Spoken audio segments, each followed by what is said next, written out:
ایک اور کہانی کے ساتھ پھر حاضر خدمت ہیں۔ آپ سب کی محبتوں کا بہت شکریہ۔ ہمارے چینل کو سبسکرائب کریں اور بیل آئیکن دبانا ہرگز نہ بھولیں۔ تو آؤ آج کی ایک بات سنو۔ ایک دفعہ کا ذکر ہے کہ ایک بطخ دریا کنارے رہتی تھی کیونکہ اس کا نر مر چکا تھا۔ وہ بیچاری ہمیشہ بیمار رہتی تھی۔ ایک دن اس کی طبیعت زیادہ خراب ہو گئی تو وہ ڈاکٹر کے پاس گئی۔ ڈاکٹر نے اسے بتایا کہ تمہاری بیماری ایسی ہے کہ تم جلد مر جاؤ گی۔ اسے یہ سن کر صدمہ ہوا کیونکہ اس کے پاس ایک انڈا تھا۔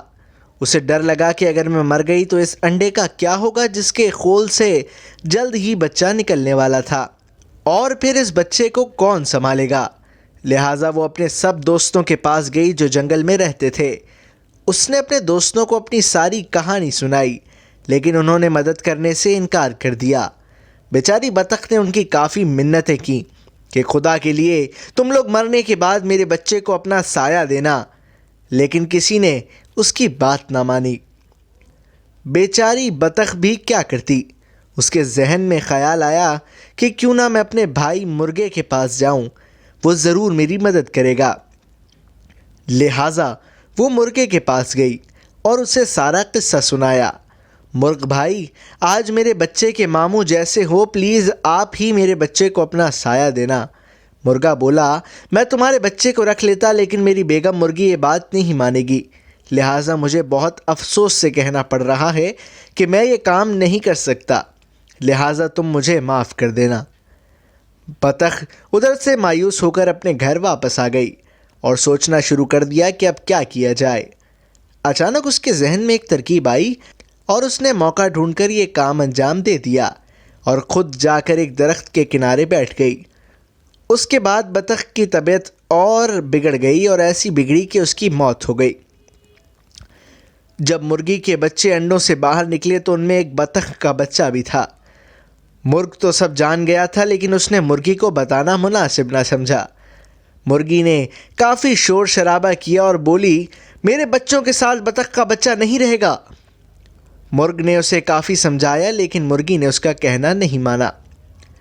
مرغی نے اپنے بچوں کو منع کر دیا کہ بطخ کے بچے سے کسی کو بات نہیں کرنی ہے۔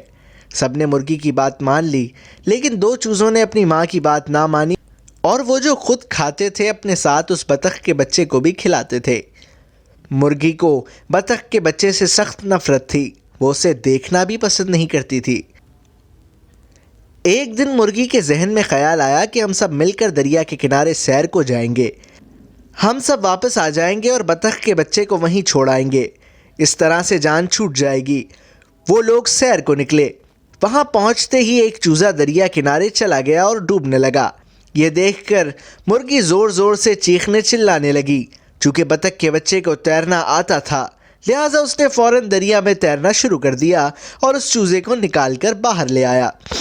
مرغی نے جب یہ دیکھا تو اسے اپنے کیے پر کافی شرمندگی ہوئی اور اس نے بطخ کے بچے سے معافی مانگ کر اسے اپنا بیٹا بنا لیا۔